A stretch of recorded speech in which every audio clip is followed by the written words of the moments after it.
I am Dan, and we're going to get started pretty much on time.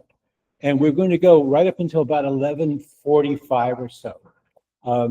Depending on mood and feeling, we might have a 5-minute break in the middle. Sorry, it depends on how things go. So let me first off start by saying I'm Dan, but we're going to have a few QR codes. So whip out your phone or your laptop or whatever, and go ahead and do that. We actually have 2 of these. And while you're doing that, should take just a couple of seconds. This is just information for us. So be honest if you can. It will help us reconcile the official list of students in the class versus the reality of students in the class. Because what I see on the Stanford access system may or may not be the same thing as people sitting here.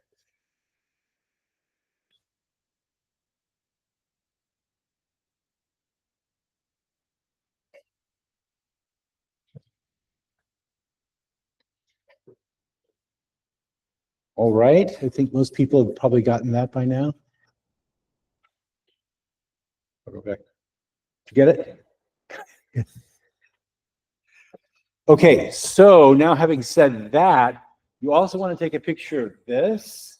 You don't have to go there now.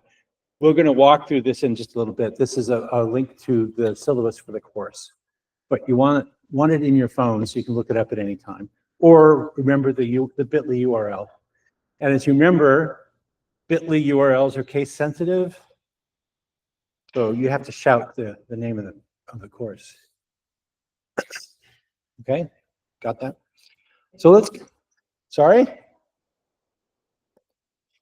It's a business that works on nanoseconds.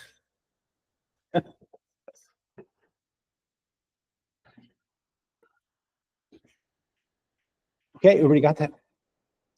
Okay, good. Just checking. Okay, so first off, let's get started. You know who you are, but you may not know who I am. And you almost certainly don't know who Natalie is. Stand up, Natalie, wave your hand. She's our course assistant.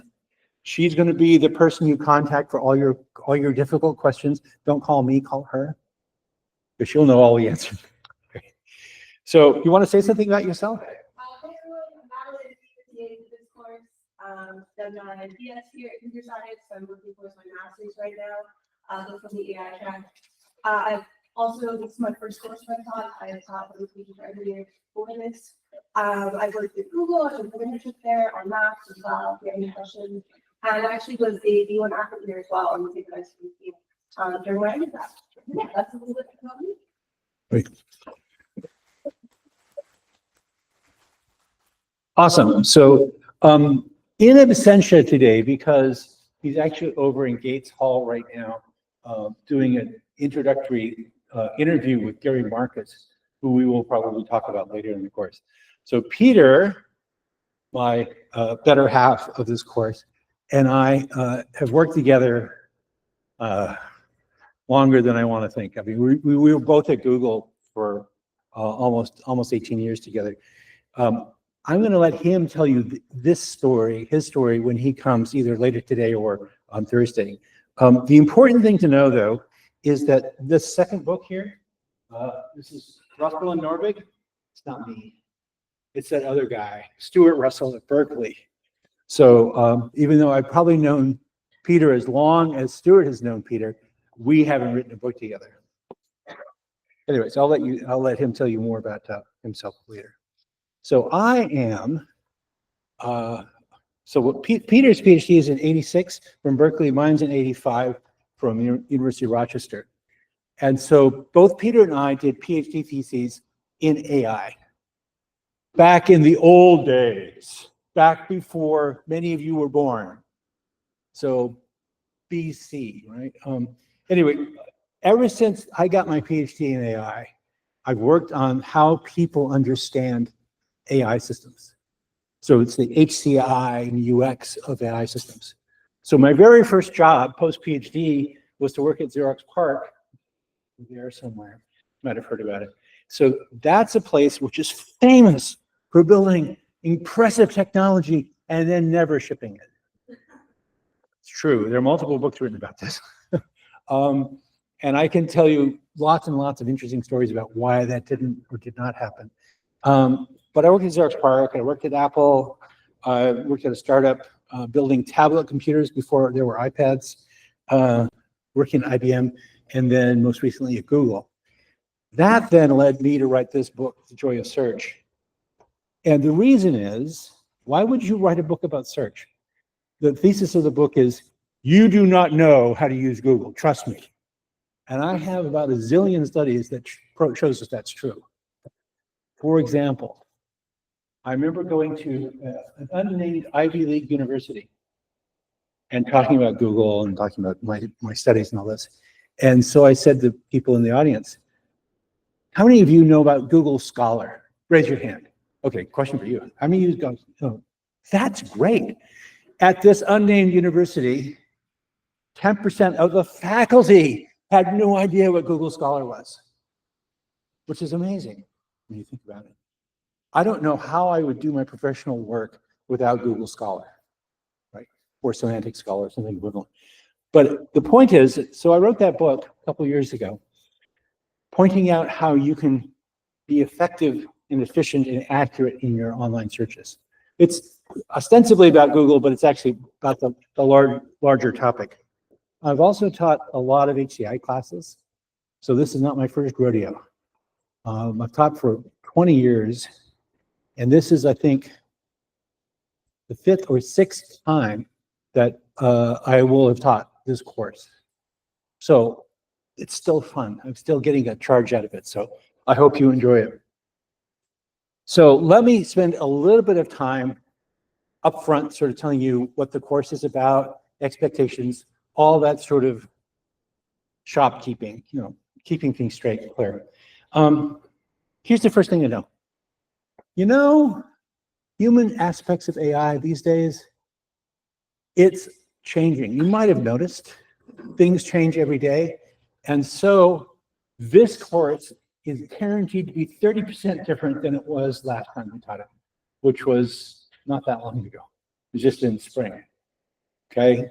So that's how much this stuff is changing. So what we're doing in the course is we will be following a not super tightly scripted course. We will, the first half of it is roughly pretty well defined, but the second half is going to be largely subject to things we have learned in the past 6 months. So welcome to the cutting edge. That's where we are. So even during a 10-week course, the very last class or two, we will be talking about things that have changed since the course began. This is not physics, right? You could use the slides from physics from 10 years ago, they'd be the same. I can't even use them from 2 months ago. So that'll be fun. This is really a course about how people use technology. In this particular case, the AI technology. And you might think, why are people interested in technology plus humans? Well, let's think about this. There is a whole set of research around how humans and cars interact. There's a whole bunch of articles and journals dedicated to this topic, human factors departments throughout the world who study humans and automobiles. And of course, that's changing now with things like Waymo and so on. But nevertheless, this is a new, exciting technology. How do people understand it? And so what this course will be about is how humans see, understand, use all this tech that we're building. So what we're going to cover in this class is the user experience of AI. And I mean that sort of broadly. So we're not going to talk about just which pixels to put onto the UI, which colors to select, but more deeply, how do people think about these issues? What are the issues around, for example, data ownership? What are some of the legal, ethical, and moral issues of AI? How do we deal with this whole ball of wax, this whole set of things that are interesting and changing before our eyes? So we're going to end the course, very end, with where's AI going? We're going to give our best guess. And I will tell you, I would not have guessed we'd be here 5 years ago.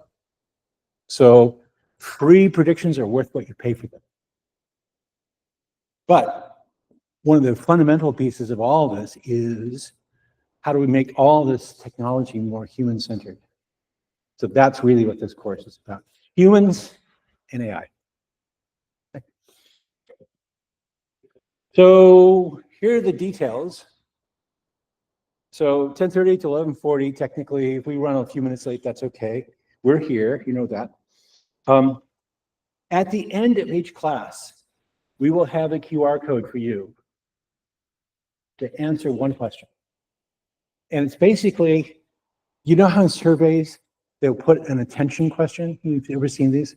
Where they will put a question that says, if you read this question, fill out B, right? And people do that in surveys because if you fill out A, they throw your result out because you're clearly just satisfying A. So you just toss it. This is the same thing, except it's for you. It's making sure, it's not a trick question. It's going to be a very simple question. The kind of thing you look at and go, oh, done, right? But we also, by the way, figure out that you're here, which is great. And it keeps your attention going and focused. So each class, we'll walk in, I'll start rambling. We'll usually have music playing. We'll talk a little bit about the previous class. And so I hope we will all feel like this is a conversational class as well. Because throughout each of the lectures, we'll have a few minutes set aside for discussion. So people who are powerful introverts, get over it. You're going to have to talk to a neighbor. So figure out who your neighbors are and how to best chat with them, because I think it's going to be an important part of your class. We will have hopefully a break sometime in the middle, and then we'll have a few activities and so on. So this is a more hands-on class than most, in the sense that we are going to be breaking up from time to time into little groups to be doing using some kind of AI system and actually experiencing it, and then we'll talk about it. So conversation is important. Okay. So for grading and stuff, we only have 4 assignments. Yay, right? On the other hand, I'm going to give you the first one today, but it's front-loaded. So the first assignment is today. We do next a week from Thursday. It's pretty straightforward. It's like an hour long. If you're spending more than 2 hours, you've done something wrong. Email me or Natalie, and we'll figure it out what's going on. So that's the first essay. It's really kind of an analysis of what's going on in AI in education. The second one will be an assignment on generative AI. Then we have a little group project about interacting with AI. It's called the Wizard of Oz study. So I know Wicked is coming out in the movie sometime soon. So it's like that. It's going to be a great experience. And then we have the final project where we will group into groups of 3 or 4. And we will not have groups of 1, just so you know. We want groups of 3 or 4. 2 if somebody passes away mid-term. So we'll do that, and that will end up taking like the last 3 or 4 weeks of class. Then the last 2 classes, each team will give a 5-minute presentation on what you've learned. Now, this is, like I said, the 5th or 6th time I've taught this class. For me, the presentations are always fun. They're always really interesting. So in the last class, every class we get some presentations that I never would have expected. So in the previous class, a group of women from the golf team did an ML analysis of hole 2 on a Stanford golf course. That sounds crazy, but it was a really interesting study. Actually didn't produce much in the end, but it was fascinating way of framing the topic and organizing the work. In my last class in Switzerland where I taught, somebody built an AI chatbot of me, which is uniquely weird, because they said, Dan, would you test it for us? I don't know what to do. So we are now in an age when you can build chatbots of your faculty member. I'm not sure where that's going, but it's an interesting proposition. So my goal for you in this course is I want you to come out of the class with very clear lessons learned from each lecture. So we'll look at the syllabus in a second. Each lecture has an outline. And what I'd like you to do is, after the class is done, maybe the following week, look at that outline and say, did I learn that? Did I get that? And if the answer is no, complain to me, please. Let me know, because I didn't get something across. So I want you to feel fulfilled by this class. I want you to walk out with some real interesting knowledge and some advanced understanding of these things. So, so let us know if you're going to be gone. Last class we had some people had to take off for, D1 finals, and so they had to go play football or something. And that's totally fine. Just let us know. Okay, so email Natalie or me, and we'll figure it out. Okay. So first assignment, I'll show it to you in just a second. I think it's pretty interesting, and in particular, it's a kind of way of reflecting on your experience here and how your educational experience over the next several years is going to change. So it's basically do a little essay on AI and education. How is AI going to change your experience of education? For instance, you could have ChatGPT write your essay. You could do that. I don't recommend it. I actually have no policy about you using AI systems for your work. However, the wise, informed student will not allow an AI to do the work for them. You can, use it to straighten out your language. You can use it to generate ideas. You can brainstorm with it, do all that stuff, please, right? But class -2, I had one student, brilliant essay. I walked up to her after class and said, I really like that point about your essay where you said XYZ. And she had a blank look on her face, deer in the headlights kind of expression. She clearly had not read her own essay. Don't be that person, right? Don't be that person. You need some cognitive friction in your life. The one thing about being a student is as you learn, as you engage with the material, you need to actually process it. You can't just copy paste it into your brain. That doesn't work. We know that doesn't work. So copy pasting a Wikipedia article into your final report means it does not go through your cognitive processor, and you haven't learned jack. You've just wasted your time and my time. Now, at the, week 7 or so, we're going to talk about AI systems doing research. Really interesting topic, new to this particular instance of the class. So I've been involved with the CHI conference for many years, the Computer Human Interaction Conference. And so you know what it's like.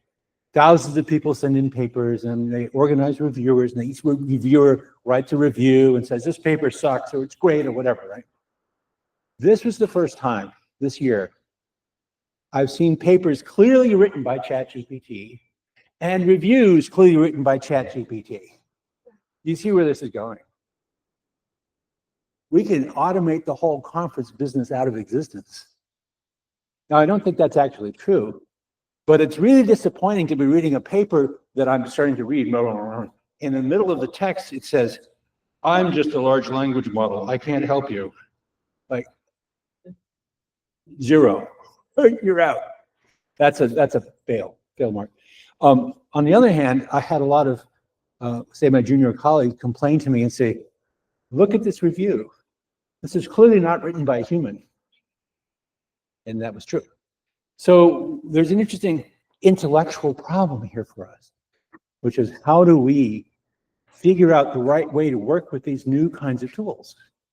Welcome to this class. That's why we're here. So this first lecture, this first assignment, and each assignment is like 20% of grade, right? We'll be writing an essay that will be about, for example, the effects of ChatGPT on, So let me actually go here and let's look at the syllabus. So this is the syllabus. Okay, so I can see a bunch of you are here already. So here's our contact information. Big tip number 1. when you write your essay, please use Google Docs or something that we can all read. Make your file editable by us, Natalie, Dan, Peter. I don't want to spend many hours tracking you down and saying, would you please make this editable? That's a waste of everybody's time. It annoys the instructor. So do that, okay? B, yes, I can figure out who wrote the document, but it'd be really nice if you put your name at the top. You cannot believe the number of students who turn in assignments without their name at the top. I thought that was over in 6th grade, but what do I know? So staff here, you see Peter, me, Natalie, and D.E. Yang. Has anybody had a class from D.E.? No? A couple people. Okay. So she's listed here as instructor's friend, which means she's going to come over and do a couple lectures here with Peter about NLP, human aspects of NLP. And I know she's got a class on this topic, but that's okay. And I'm going to go over and teach in her class too. So we're all friends, and we're trying to figure out how to make a nucleus of courses like this. And Natalie there, and there's the email. So this is week 1. Theoretically, I'm going to finish all of the first lecture today, but if not, we'll just we'll slide it to next week, till Thursday, keep going. Assignment 1, you click on that. Here you go. Looks like that. I'm just going to go over it real quick. Here are a bunch of, step 1, there's a bunch of essays there. Links to podcasts, links to essays, all that stuff. Links to a book. I want you to pick one of those, and you feel free to pick the shortest one if you want, that's fine. But then in step 2, you have to find another one. You all know how to use the search engine, right? Just check it. If not, I have a book for you. Anyway, so read one of those, pick another one that you have found that comments on that, and then write, in step 3, write an essay that sort of reflects on your understanding of how AI will influence education. Right. You can say whatever you want. I hope it's coherent. I hope it's interesting and insightful. The idea, though, is that you will process what this means. Because 5 years ago, pre-ChatGPT, we need a word for this. The era before GPT. What was that like? And now what will be like 5 years hence? So I want you to think about that and just write about that. Okay? Here, I want to highlight this. If you use some AI tool, fine. It's open internet, right? It's open AI. It's open whatever. Oh man, even that's a trademark term now. Dang it. It is AI enabled. But just let us know. In your essay, put in like a 1-sentence thing. So I used Grammarly, and I used Perplexity to do searches for me. I used Gemini to brainstorm ideas. Anyway, when you do all of that, you've written your essay, 2 pages, 5 pages max, not much. Then you click on this link here, right? So that will take you to the Turnitin form. So all you do is put in your email. Please use your email for the course and not, Jack Smith at Yahoo or Hotmail.com, because this is the entry in index in my database. And so if you put in Jack Smith at Hotmail.com, my script is going to blow up and I'll be annoyed. So just use your Stanford edu account, right? Put your name here and then paste the link to your document there. Again, make it editable by us. All right? Very straightforward. All right. Any questions so far? It's all straightforward? Good. Good. If you do have questions, you've got our emails. Now, a couple of things also worth knowing. There are several other classes on campus that are related to or analogous to this one. So Julie Stanford teaches 247 A and B. Is anybody taking 247? One person? Only 2 people. Okay. So Julie teaches that course, which is more of a studio course. Dee Yee teaches 329, which is sort of the NLP version of this. So what we're going to do in 1 week, she does over an entire quarter.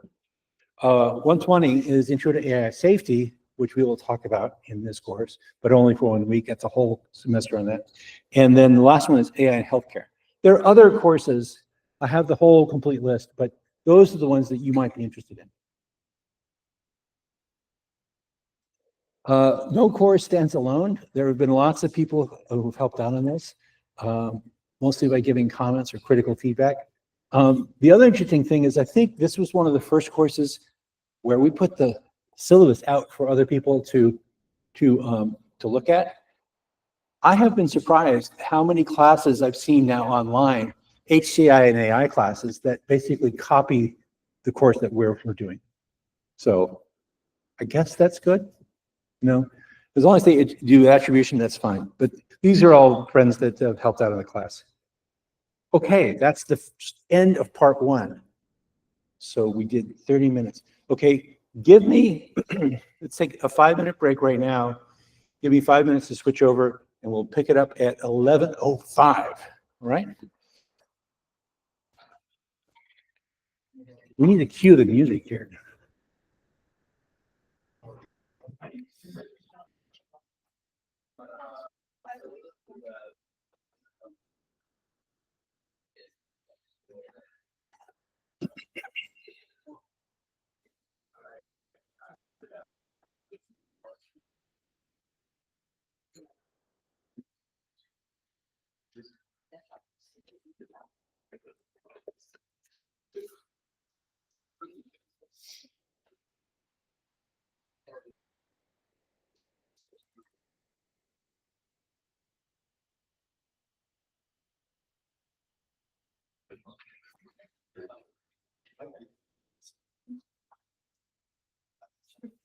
So pay no attention.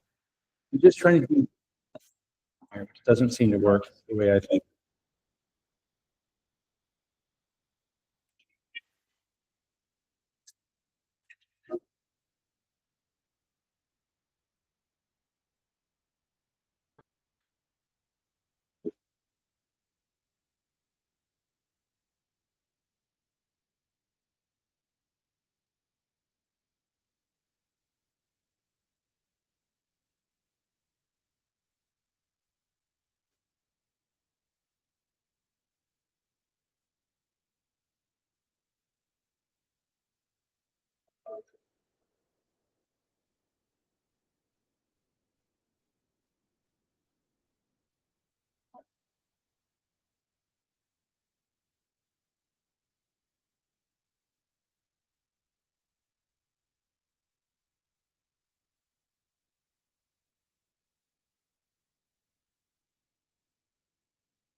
The USB.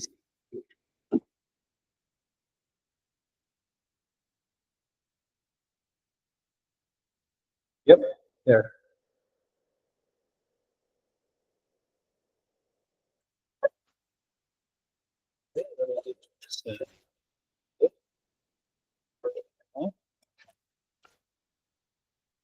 The speakers are selected, right? Yep. Like there it is. I have to use that. Thanks.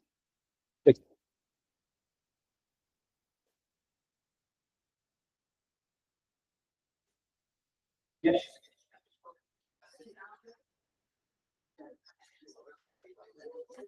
It's working.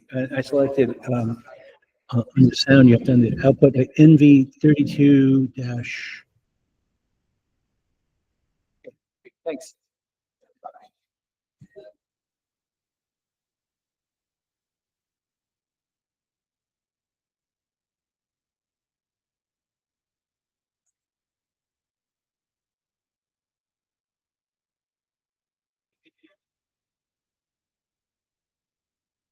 So this is great. This is not part of the lecture, but it's so much fun. I have to tell you about it. If you've never tried to solve this problem before, audio when you're plugged into HDMI. I know this is a USB-C connector, but it looks like HDMI for the minute. We have to go here in the settings, and then sound output, you select the H output, okay? Second thing, you know the little fancy audio up and down buttons I have on my Mac panel? They don't work when you're on HDMI. You have to go here to the control panel, and then hit OK, and turn up again. Who designed this? Okay, good enough. So let's get going again. Okay. Thank you for living through that. So Peter normally teaches this part of the class, but like I said, he's over in Gates right now interviewing Gary Marcus. So I'm going to do my best Peter Norvig imitation. And so what we'll do in this little bit is sort of give the broad strokes overview of what this class is all about. What is AI? What is HCI? What is all? Why are we here? What's the interesting bit? So what we want to do to start is think about some definitions. Now, here's the thing about AI.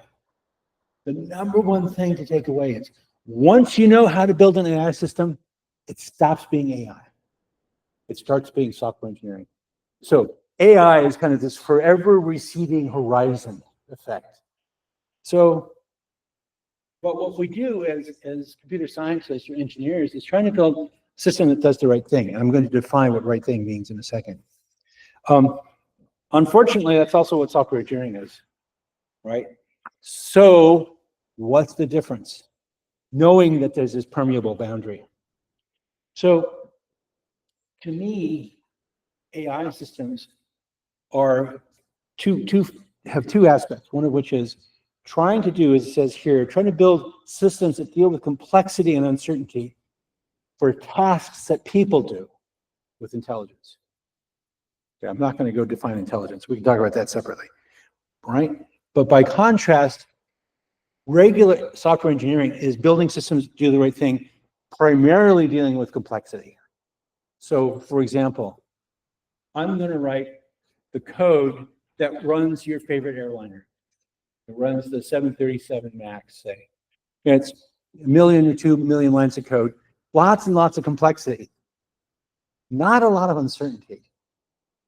There's an interesting question about what that means, and we'll talk about airline aviation intelligence in a little bit. But basically, most software engineering is dealing with complexity, dealing with big databases, building with giant file systems and lots of sensors and all that kind of stuff. But all of a sudden, AI is trying to do stuff that deals with inherent world environmental complexity and ambiguity. So let me contrast here. I'm going to contrast AI systems with traditional software engineering systems. And I'm going to use 3 examples. So banking programs, you want to run Bank of America, traditional software engineering, you need to track everything down to the millicent, versus a chess playing program, which I'm going to characterize as old school AI. So for example, when I was a young PhD student, you could get a PhD by writing a chess playing program.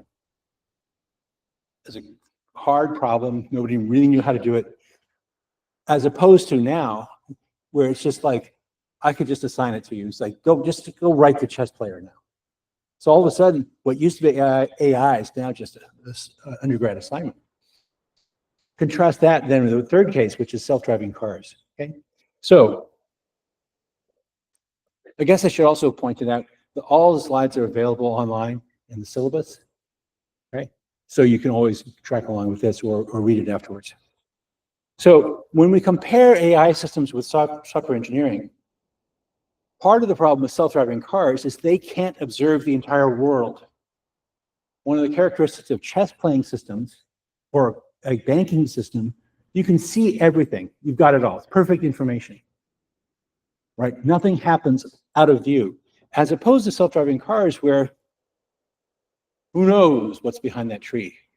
Who knows what's going on, what's going to happen in 5 seconds? Then there's multi-agent aspects. So all of these systems, traditional banking, chess systems, self-driving cars, have multiple agents involved. So there's multiple people doing things, taking turns in the case of chess, making financial moves in the case of banking, and in self-driving cars, well, you know. Non-determinism, again, chess and banking are not non-deterministic. They have this very game-like quality to it. Non-determinism in cars, you can imagine. Sequential decision-making, dynamic worlds, we can go through each of these, but I want you to walk away thinking, there's complexity of multiple different kinds here. A lot of it having to do with unknowability.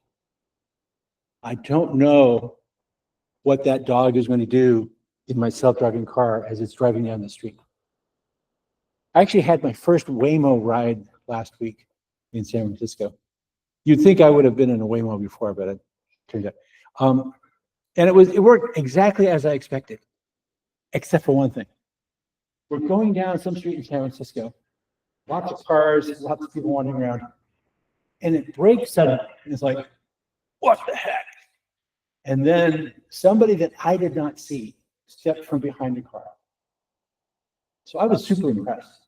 It was tracking this person that was invisible to me, and she walked right in front of us. And so you didn't read about the news, victory, right? Because she would have been dead. So a lot of the dynamic world, the multi-agent world, the multi-attribute stuff, the complexity of the environments is reflected in these AI systems. And we're going to see these themes come up time and time again. So it's sort of inherent in the process. There's another way to split AI from regular software engineering, which is to think about optimality on one axis and thinking versus behaving on the other axis. So we got this 2x2 grid. And so if you think upper left corner, we've got human act, which is very much humans behaving in the world. So if we build an AI system, we want it to act as though it were a human in the world. Chatbots are an example of that, right? Then there's things we want to have be optimal in their behavior. So I want a calculator to not give me ambiguous answers, right? That would be considered a fail. But I want it to act correctly. And AlphaGo is an example of that. So AlphaGo, it's interesting, it's a Go player that has beat the best, you probably know this story, right? It's beat the best Go players in the world. And when I was a student in the 80s, we didn't think that was ever going to happen because Go is deeply complicated, much harder than chess. And yet, by building a system where DeepMind basically set up multiple Go players, automated Go players that would just play millions of games against each other and then learn the patterns of behavior that work to give optimal play behavior by watching these actions. Lower left quadrant, we have human thinking, and human analysis of chess is one of those things where keep your knights away from the edge of the board, or never pass a pawn, or, all these heuristics that one can create. And when we were doing AI systems back then, for example, IBM built a system called Deep Blue, which beat Garry Kasparov, the best chess player in the world at the time. And it was basically immense amounts of computation based on knowledge that they had mined from the heads of all these grandmasters. right? When you see this kind of, piece on this particular position of the board, then you want to take this action. So that's human behavior with very cognitive kinds of thoughts. And then the last quadrant, bottom right, we have things like trying to be optimal performers while doing cognitive kinds of steps. So for example, in theorem proving, we've all sat around and had to prove theorems in class.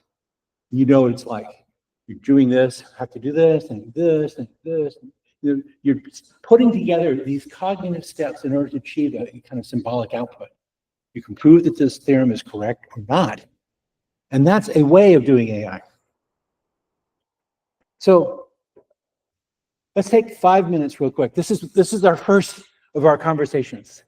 So I want you to find somebody nearby and have just a couple of minutes talking about the difference between building any random software versus building AI.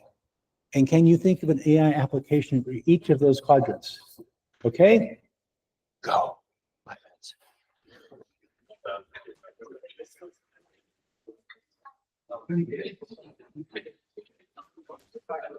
And introduce yourself. Hi, I'm Dan. You are.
Okay.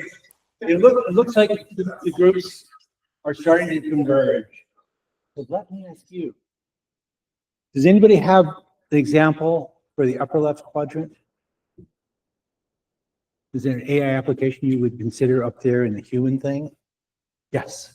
Like a chatbot? Like a chatbot, yeah. That's a really good one. Looks like a human, sounds like a human, does human-like things, yeah. Anybody else? So chatbots, maybe the generative AI artistic thingies you see, DALL-E 3 and so on. Anybody else? Okay. How about the upper right quadrant? Optimal action. AI system for that? No, no. Somebody help me out. Yes. Help with your homework. So let's say I need some help graphing some graphs. Oh, that's a good one, actually. That's great. So I don't know you, but I often will turn to a chatbot and say, create me a graph for things. So that's not the same as human conversation. It's a great example. One that I actually have used a lot recently. Saved me a huge amount of time. Okay, how about the lower left? Thinking and human, yes. Maybe it's actually like trying to understand the context of the section. Ah, okay, yes, that's a good one because you said the key phrase, words in context or idiomatic expression translation, right? There's a lot of them in every language. And if you translate them straight word for word, it doesn't often make sense. So that's a nice one. And how about the thinking optimally? Anybody? Yes. It's good using AI to generate like structure. Ah, that's a good one. Oh, these are all great. I can see this is going to be a wonderful class. So chemistry, drug prediction, protein folding, all those kinds of things which are clearly in the thinking and optimal kind of bucket. Very nice. Okay, we're going to have roughly one of these kinds of conversations every time. So sit near people you like to talk to. Any other thoughts about this one? Okay, good. So an obvious question here is you could say to me, Dan, you've been doing AI since the 80s. Why didn't you get it right the first time? What's wrong with you guys? Well, this chart shows that it's actually the notion of AI, as we think of it now, is really from the Dartmouth conference in around 1950. And what's changed over the past couple of decades has been this immense growth in data, computational power, and algorithms. No surprise.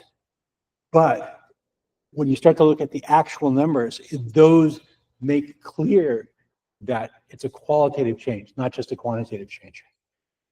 There's also been a huge amount of investment. So capital funding has just skyrocketed, as you know. You know, friends of mine go off and there's 5 guys and they raise $1 billion in venture capital. Like, really? Yeah. But then they blow it all on training systems. But you know, hey, it works. So there's been this huge shift in data computation and algorithms.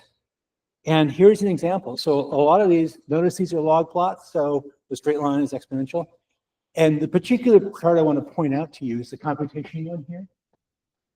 So there's been this, you know, Moore's law kind of growth in computation capability, the amount of compute you could have as a student or you as a company. And then right around what, 2010, it goes whoop, like that. So that's super exponential. Holy cow, right? So fundamentally new kinds of capabilities. Now, I've been around long enough to, I remember when new categories of computers come out, you go, wow, this opens up entirely new possibilities. And it's true. It's true. So once upon a time, it was impossible to do 3D shaded graphics. And then when graphics chips came along, all of a sudden that changed the way you could play games on a computer. It changed the way you could render CAD programs and so on. Similar thing happened here with algorithms. It's just down is better here. So here, this is looking at the chart for the percentage of error on image labeling algorithms. And oh my God, this is humans. So over the standard test data set, humans make about 5% errors. All of a sudden, between 2010 and say 2016, we've algorithms that are better than humans, superhuman performance. And it's really weird. Actually, when you're sitting there working with these systems, because we've also got superhuman speech recognition systems, not uniformly, but for some particular languages and some particular kind of circumstances. High noise environments, particular languages, these machines can do better than humans. That's the world we're living in. As algorithms get better, computation gets better, and all of a sudden we start getting more and more data. That's again a log plot, so you can see upper right corner is roughly where we are now. So when we train these large language models, the training set is basically everything that's ever been written, including your emails or your posts on Facebook, right? So interesting question.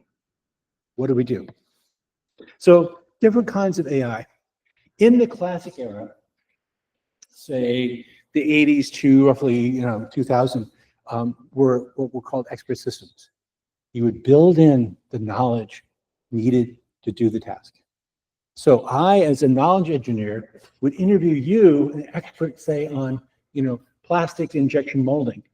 What do I need to know as a plastic injection molding engineer? And you would tell me, and I would build that into my expert system. We did this for medical diagnostic purposes. So expert systems that were built with handcrafted knowledge, lovingly handcrafted knowledge, would do pulmonary diagnosis better than anybody else. They were built over here in the med school. Fabulous systems. Then we moved into machine learning.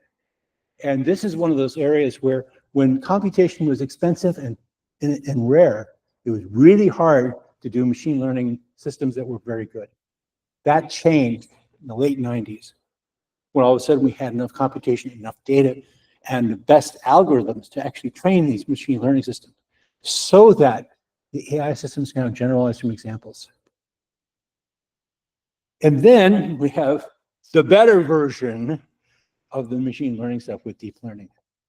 So doing it in multiple steps over multiple layers. Again, we're going to unpack all this. So if you don't understand all the concepts, that's okay.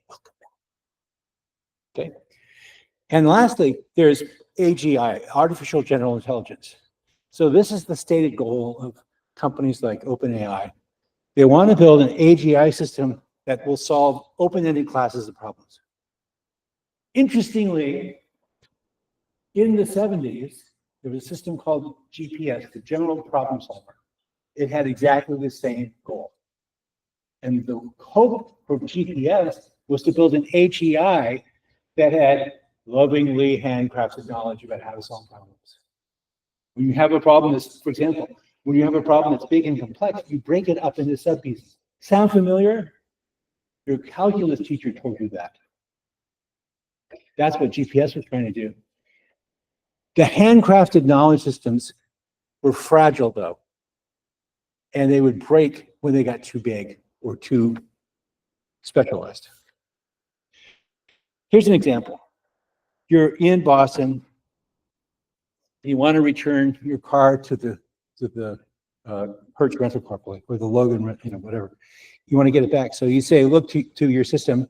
I want to do that, but it takes 23 minutes by bicycle to get there. Like, wait a second, that's not a very AGI system, right? So if you say, for example, to ChatGPT, should I go by bicycle to return a rental car? It comes up with this long thing. What's the problem here? There's a problem. And you might maybe have seen equivalent kinds of things. It doesn't know anything. We're going to unpack what know means. But for the moment, this is not knowing, right? The other day, you probably saw that one about, how many rocks per day should I have for eat for good health?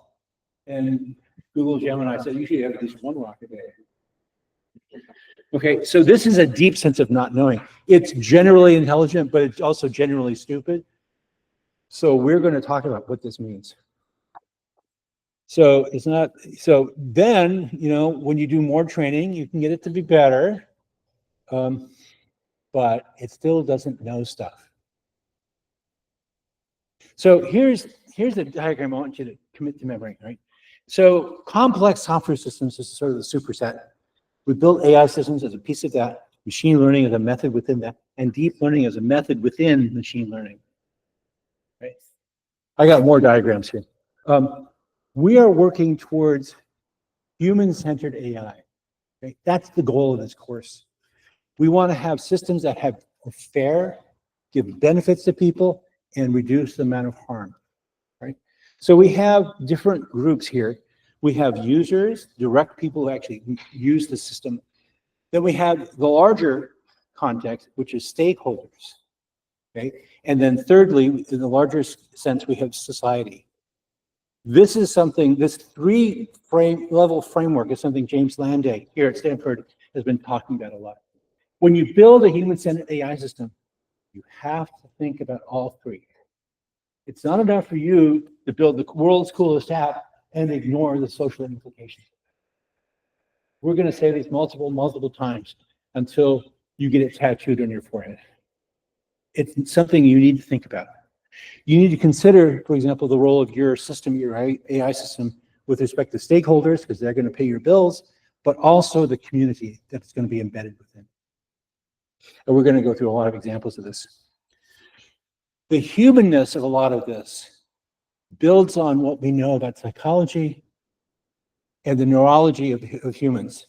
So we want to build things that are compatible with human brain behavior, because we know that there are dark patterns, these evil ways of addicting you to particular kinds of systems. We know that's a thing, and we even know how to design to it. Don't be that person, right? So overall, this course is going to highlight augmenting rather than replacing humans, and ultimately to be understandable and in order to be usable. Here's an example of the user, society, and stakeholders distinction.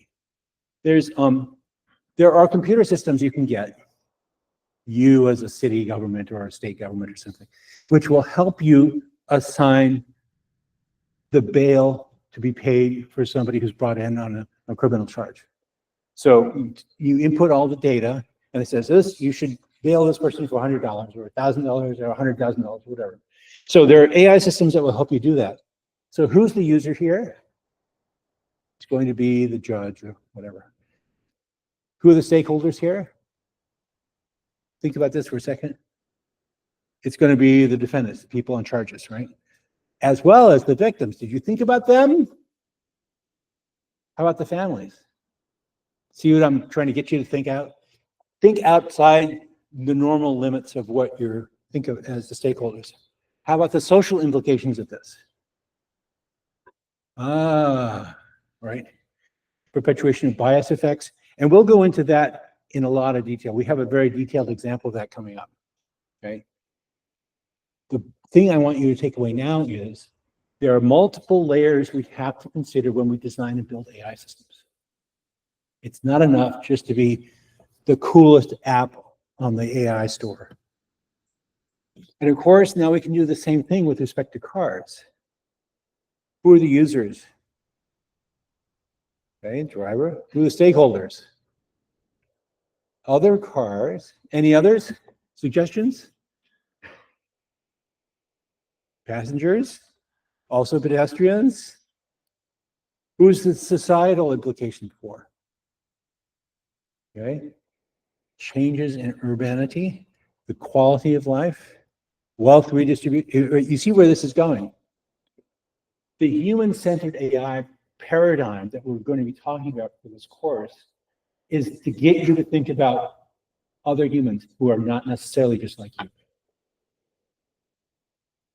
One of the interesting things about self-driving cars, in fact, even about cars where you're following the map, has anybody used maps, Google Maps or Waze, right?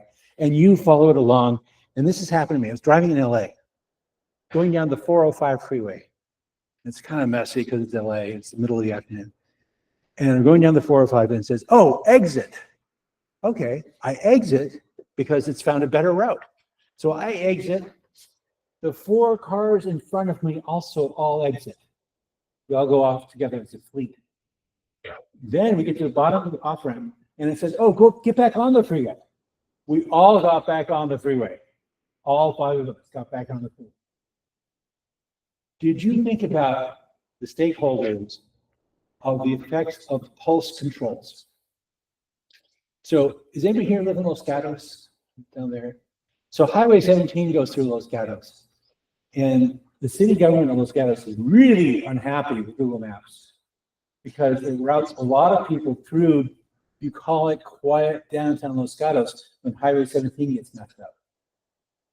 As a side effect, you've got all these cars going through. So who's the society here? The urban change of increased traffic because of diversions, because it's better optimally for the algorithm to route more cars through your little quiet town than leave them on the freeway. Think about the effects you're having outside of your own view. Now, we can think about automation. You know, there are a lot of ways to think about it, but one way is we can just think of unidimensionally. There's low automation where you have to crank the starter for your car, or you have high automation where you have these things that self-drive.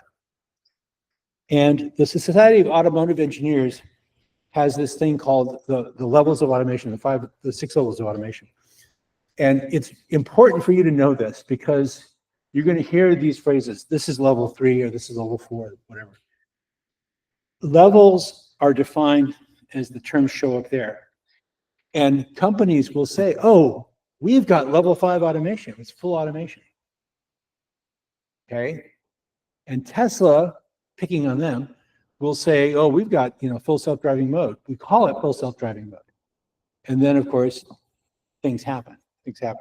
So we have decided that as an engineering field, that we distinguish between these different levels. So one of the things about this, the conditional automation level 3, driver is a necessity but not required to monitor the environment. Must, however, look at it, must be required, ready to take control of the vehicle at all times. Let me tell you about humans. From a psychology perspective, that's called a vigilance task, where you keep watching the meter, waiting for something to go wrong. And when it goes to 9, then you take an action. What do we know about vigilance tasks? People suck at vigilance tasks. They get bored, they start thinking about, oh, I'm going to get a drink with my buddy. Oh, I went to that. Ah! So people are really, really bad at taking command of a vehicle, especially when it throws up its little computational hands and says, I don't know what to do, you take over. Well, let me tell you, it's going to take, what, 30 to 45 seconds for the human to get involved and figure out what's going on and action you can take it. This is a disaster. Right. So Ben Schneiderman, who's been working in this area for a while, has kind of a two-dimensional model of this. Low automation versus human control. We're going to skip over that. But I want you to think about this cartoon, which captures this notion of, you know, how much AI can one have in a system? We can have this, you know, we can automatically do this. And this is a little bit like what I was saying about the AI science. Don't do this to me. Don't send me a fully automated email. So I want you to think about our systems in the sense of what I think we should be thinking about is augmenting human capabilities, not just mindlessly replacing people. Now, that's the sort of big worry a lot these days. But this is an old idea. Going back to 300 BC, in Greece, there was this myth of Talos, and there have been things like the golem and various versions of, you know, automated robots of various forms that would come and do things. But think about it. What would such a superhuman being do? Make more pots faster? That's what the Greeks would think about. Well, maybe, you know, beating some folks from unloved other country, right? Or could we build a self-driving chariot? What would that be like? When we're thinking and envisioning the future, the human-centered approach is to think about how can we build tools and systems that will help us be better at what it is we find important.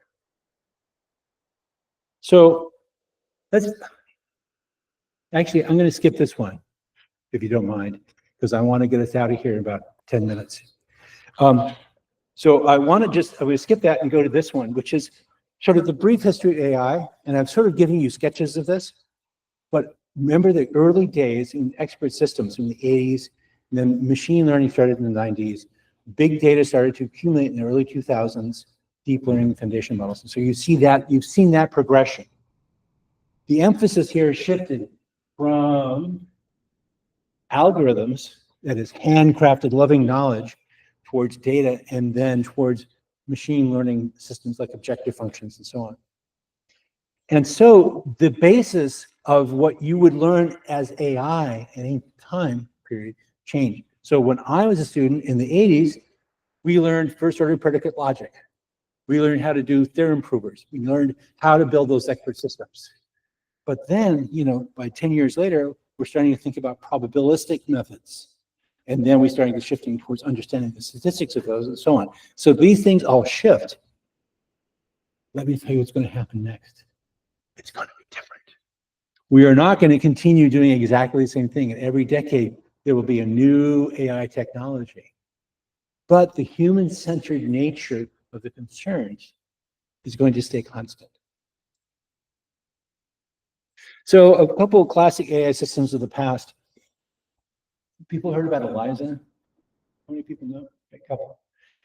We'll go into this in more detail, but ELIZA was one of these classic systems where you build a very simple knowledge base, handcrafted rules saying, in this situation, do this, right? And it would very well hold up a conversation like this. So between the human and ELIZA. This is a fascinating case study because this was 1960s. You know, I was barely a child. And yet there were chatbots that were incredibly convincing, much in the way that ChatGPT is today. Then not too much later, there was Dendral, which would, as we were saying earlier about protein folding, there were examples in the 80s about AI systems that would compute molecular structures, given the constituents. Deep Blue, we've already mentioned that, chess player built on handcrafted knowledge. And then Watson, which played a pretty mean game of Jeopardy.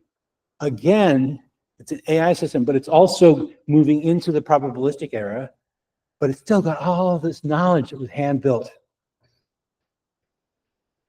Those are examples of the classic AI systems. Oops. Here we go. Classic AI systems. Okay.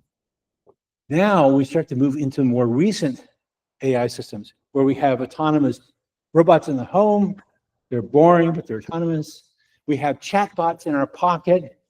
So I can pull this out and say, hey, something, and it would do something for me.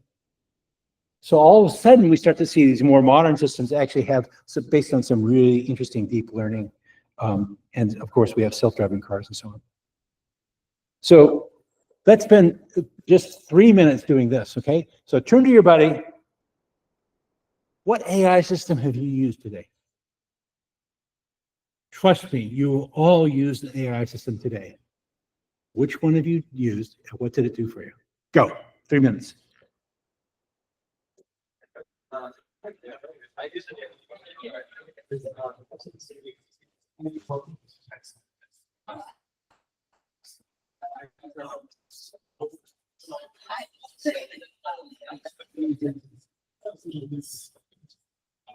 Yes.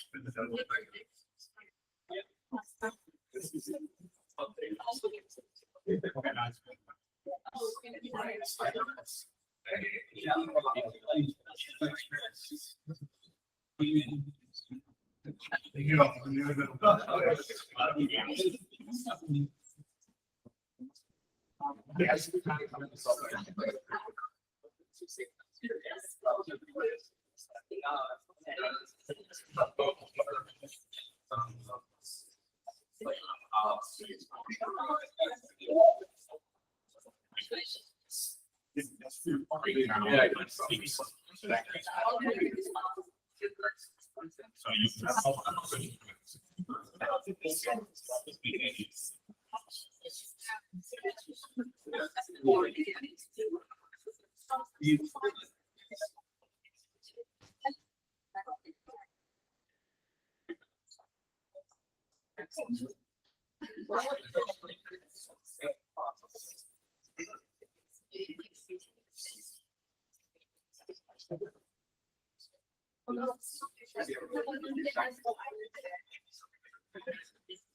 All right, everybody. I was talking to my friend Matthias down here, and we came up with a couple of good examples. What examples did you come up with? AI system that you use today? Yes. For? Okay, we're going to talk about recommender algorithms later. That's an excellent example. Anybody else? I know all of you who've done it today. Would you? Yep. Yep. Anybody else? Yeah. Copilot. Copilot. What'd you use it for? Just finalizing on the level. Cool. Very nice. This is a silly example. Has anybody had a spell correction today? Oh yeah, I have. That's an AI system, right? One of the things I want you to think about is that the human interaction with AI systems is now, it's in everything, right? I don't know about the thermostat in this room, but lots of people have AI thermostats in their home. So the building you're living in is increasingly AI-ificated, right? Let's talk about what this kind of, investment in involvement in our lives means. Because I'm going to give you just a few slides and we'll break for today. There's a lot of ways to think about this field of human AI. So classically, back in the dim dark past of the 50s and 60s, and even 40s, there was an area called cybernetics. That's where the cyber foo comes from. You probably heard that, cyber something or other, right? Cyber warfare, cyber dating, cyber whatever. So cybernetics was basically started by Norbert Wiener, and it involves all these different aspects of control theory, information theory, decision analysis, and all this stuff, all combined together into the single unified theme. Now, what's interesting is we don't talk about that much anymore. So this was a thing back then. And so in the early 50s, I would have gotten a PhD in cybernetics. And so there are a bunch of very simple, say, robot systems were based on this informatics thing. And then mid 50s, AI starts to come out of the cybernetics world. And now, of course, we have data science, and nobody in this room doesn't already know way too much about data science. It's something we all live and breathe at Stanford. But it's the combination of, expertise in a domain, math and statistics knowledge, and the intersections of all these things with a large dose of hacking skills. I don't know about you, I still do data science stuff, but like our Copilot friend, I sometimes will turn to these chatbots and say, hey, here's a data set. Could you clean it up for me? I did this last week. Here's a data set, 5,000 rows. Clean it up for me. Comes back with excellent, awesome job. And then I notice it's 4,095 rows. What happened? I said, what happened? He said, the data set is complete. No, it's not. You're lying to me. Is there a problem with this? So data science in the age of AI is an interesting new world. We'll talk more about that too. And of course, then there's Joel Grus's version of this and his assessment of, what are some of the implications of it. I like the one in there, the intersection in orange of that guy who stole your identity online. Those guys are data scientists too. They're just evil data scientists. They're James Bond style villains. But data science runs deep. We use it for white hat hacking, for understanding behaviors, for building smart AI systems. But there's an evil aspect to this as well. I also like that the thesis advisor section is right next to the guy who stole your identity. So bringing it back closer to home, winding this up for today, there's user experience design, right? So people who design the experiences of the systems we use. So it's everything from large product strategy issues down all the way to building the prototype, choosing the colors, the fonts, the sizes, and so on. It's interesting to note that the example I gave at the very beginning with the HDMI audio, it's still no good. People still screw this up. I've got a brand new AirTag. And you look on the back, there's some writing on the back. It's in 2-point font, white on a light gray background. Product design is still screwed up. And so user experience design and UI design is one of these things where we're still working on this. It's a craft knowledge at this point. And we still get the UI wrong, still get the design patterns wrong. We now know about dark design patterns, right? We want to avoid those. So there's a whole bunch of stuff here. I wanted to point out that in the center, there's the intersection of design thinking, empathy, and all that stuff. Okay. Here we are. This is where I wanted to end. The human-centered design, where all these things filter together in helping us to build human AI systems. So we are living in the middle of all this technicolor rainbow of stuff, where we want to know, and that's what this course is going to cover, not just the AI technology, but the people and the psychology of it, as well as things like the human factors, the social aspects, and everything. So I'm going to jump forward, skip over a few slides, and I'm going to let Peter talk about that next on Thursday, and give you the last question for today.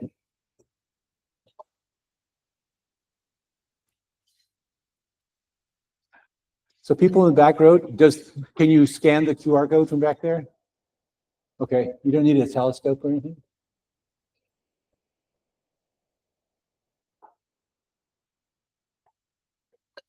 And as I said, we're here to answer your questions.